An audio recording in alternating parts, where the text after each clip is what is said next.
เขามาจะมาพอไหมสวัสดีทุกท่านตอนนี้ตนิดก็ติดช่องนะช่องว่างที่เราติดตั้งเนี่ยตาแผนอยากได้7 เซนแล้วท่าน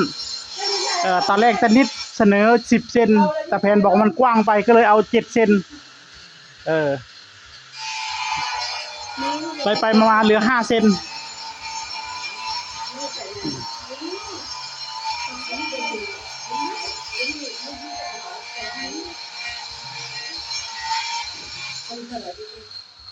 เบอร์เอ็มดิ3L ก็มี4L ก็มีมันเท่าไหร่นะ71 บาทถูกจังหาอยู่ด้วยล่ะนี่ของลูกอื่น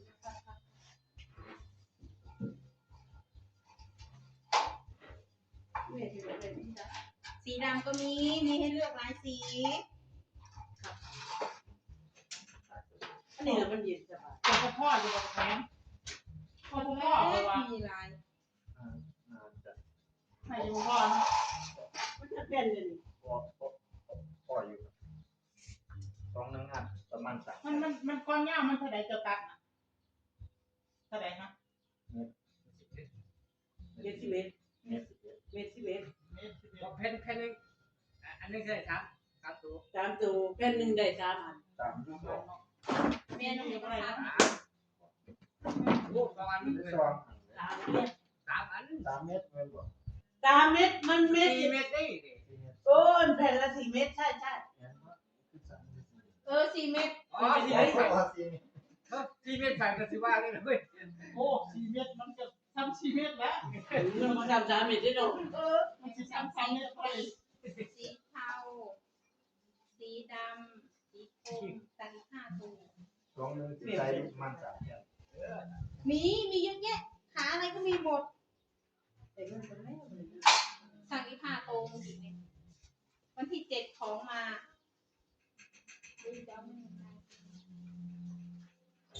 พอมาซื้อตลาดนัดกันมันก็ค่าขึ้นไปถึงใจตัวละ100นะแม่อันนี้ตัวละ71นึงเดียวก็ได้เดี๋ยวดีๆแล้วสั่งให้ตัวสั่งให้ของตัวนี้พวกนั้นดีอันละ100ตัวอันนี้ก็สร้างเพจของผมบ่เพจของใครเพจของที่บ้านทำไหนน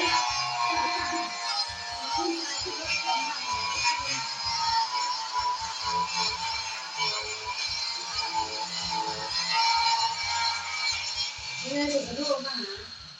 เพียงบ่ค่ะคือผู้เจ้าเราก็ไปทานเจ้าทานแล้วสิเนี่ยเป็น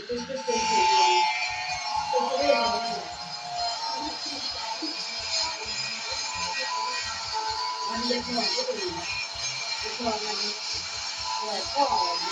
น่าจะน้อยเนาะมันตามภาษามันแหละมันหอนมันเนาะ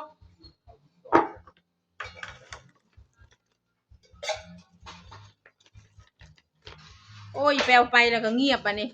มันมามันรั่วเลยมันมาแป๊บเดียวมันมาปวงมันปวด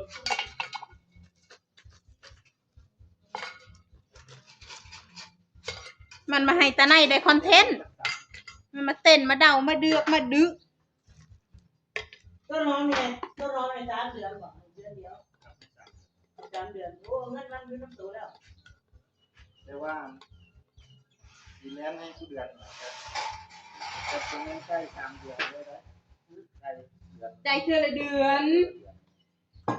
ไม่พูดถึงว่าได้3 เดือนนี่พูดเชื่อไหมก็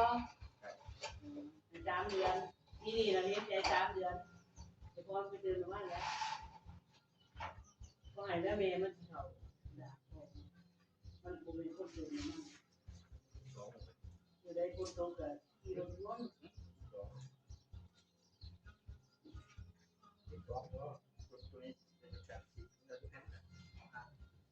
อันแสดงว่าอีเมลจะลุกแล้วอีเมลมันมีลูกลงเรียน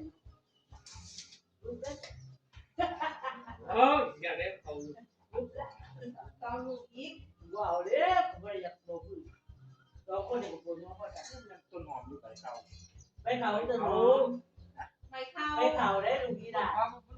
มีฝ่ายตัว ขี่รถได้ อันคนขี่รถเนี่ยใบเต้า คนกิโลไปเขาเรือไม่พิษกับห้านเขาได้เขาได้ง่ายเลย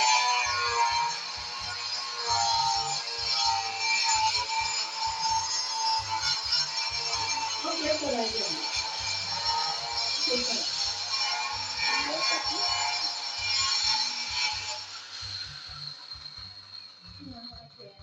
เสนอไปยุ่งกับบ้าน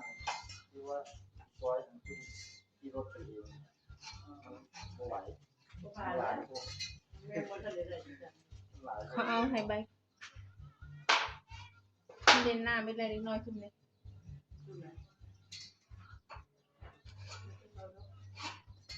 ลูกไปละกี่ผู้นานเด้อ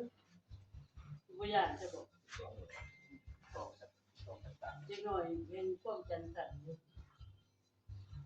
พ่อแม่มันจะระเบิดพอมันหัวแม่เตะเด็กอยู่หันที่บนนะ จะได้บอกมันไม่ได้ได้บอกกันนี้แต่มันหายอีกได้ ยังมาเรียนหายจี เข้าบริจีเด็กขาจะมี เห็นมันหายตายดับมือหันพอบอกเลยไอแพนจะบอกว่าเด้อบอกกันนั้นมาเล่นหน้าไม่เร็วเด้อ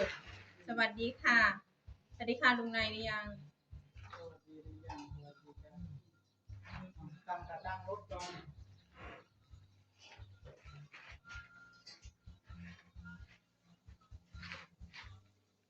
มันนอนในหัวมันหัว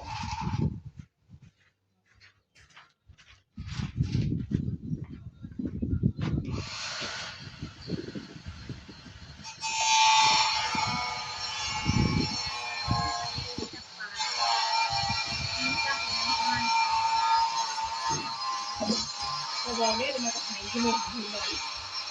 หายใจดับ